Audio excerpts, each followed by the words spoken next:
ട്രിബ്യൂണലുകളിൽ കെട്ടിക്കിടക്കുന്ന കുടിയാന്മയുമായി ബന്ധപ്പെട്ട മുഴുവൻ കേസുകളിലും തീർപ്പുണ്ടാകുമെന്ന് റവന്യൂ വകുപ്പ് മന്ത്രി കെ രാജൻ.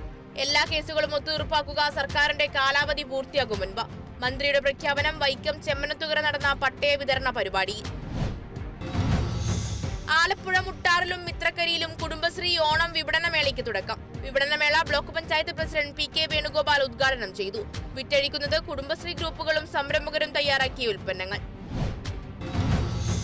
സർക്കാരിന്റേത് കർഷക വിരുദ്ധ നിലപാടെന്ന് KPCC general secretary advocate KP Sreekumar. സാധാരണ ജനതയ്ക്ക് സർക്കാർ സമ്മാനിക്കുന്നത് കണ്ണീരോണമാണെന്നും കുറ്റപ്പെടുത്തൽ. വിമർശനം കർഷക കോൺഗ്രസ് കുട്ടനാട് നിയോജക മണ്ഡലം ധർണാ സമരം ഉദ്ഘാടനം ചെയ്യുന്നതിനിടെ. കാസർഗോഡ് തൃക്കരിപ്പൂർ ഇടയിലേക്കാട് കാവിലെ വാൻഡ്രക്ക് ഓണസദ്യ വിളമ്പാനൊരുങ്ങി വിദ്യാർത്ഥികൾ. പരിപാടി നവോദയ ഗ്രന്ഥാലയം ബാലവേദി സംഘടിപ്പിക്കുന്ന ഓണാഘോഷങ്ങളുടെ ഭാഗമായി.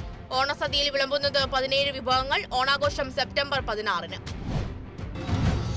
തിരുവോണാഘോഷത്തിനൊരുങ്ങി ഗുരുവായൂർ ക്ഷേത്രം. ദർശന സമയം 1 മണിക്കൂർ കൂട്ടി. ആഘോഷങ്ങളുടെ ഭാഗമായുള്ള ഉത്രാടം കാഴ്ചക്കുല സമർപ്പണം, ഓണപ്പുടവ സമർപ്പണം, വിശേഷാൽ കാഴ്ചശീവേലി ഉൾപ്പെടെയുള്ള ക്ഷേത്ര ചടങ്ങുകൾക്കായുള്ള ഒരുക്കങ്ങൾ അവസാന ഘട്ടത്തിൽ. വ്യത്യസ്തമായി പ്രൊഫസർ ജോസഫ് മുണ്ടശ്ശേരി സ്മാരക ഗവൺമെന്റ് ഹയർ സെക്കൻഡറി സ്കൂൾ വിദ്യാർത്ഥികൾ.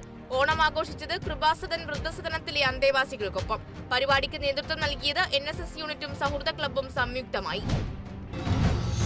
സൈക്കിളിൽ കേരളത്തിലുടനീളം യാത്ര ചെയ്ത് സമാഹരിച്ച തുക മുഖ്യമന്ത്രിയുടെ ദുരിതാശ്വാസ നിധിയിലേക്ക് സംഭാവന നൽകി മാതൃകയായി വിദ്യാർത്ഥി. മാതൃകയായത് പാലക്കാട് പെരിങ്ങോട്ടുകുറിശി സ്വദേശി അഖിൽ. അഖിലിനെ ആദരിച്ച് പാലക്കാട് ജില്ലാ സെക്രട്ടേറിയറ്റ് യോഗം. മലപ്പുറം പൊന്നാനിയിൽ സപ്ലൈകോ ഓണം ഫെയർ ആരംഭിച്ചു. P നന്ദകുമാർ MLA ഉദ്ഘാടനം ചെയ്തു. മേളയിൽ വിവിധ ഉൽപ്പന്നങ്ങൾക്ക് 5% മുതൽ വിലക്കുറവും വിവിധ ഉൽപ്പന്നങ്ങളുടെ കോംബോ ഓഫറും. മലപ്പുറം BM തൂക്കുപാലം ഗതാഗതത്തിനായി തുറന്നുകൊടുത്തു. P നന്ദകുമാർ MLA ഉദ്ഘാടനം ചെയ്തു. പാലം യാഥാർത്ഥ്യമായത് നഗരസഭയുടെ അടിയന്തര ഇടപെടലിനെ തുടർന്ന്.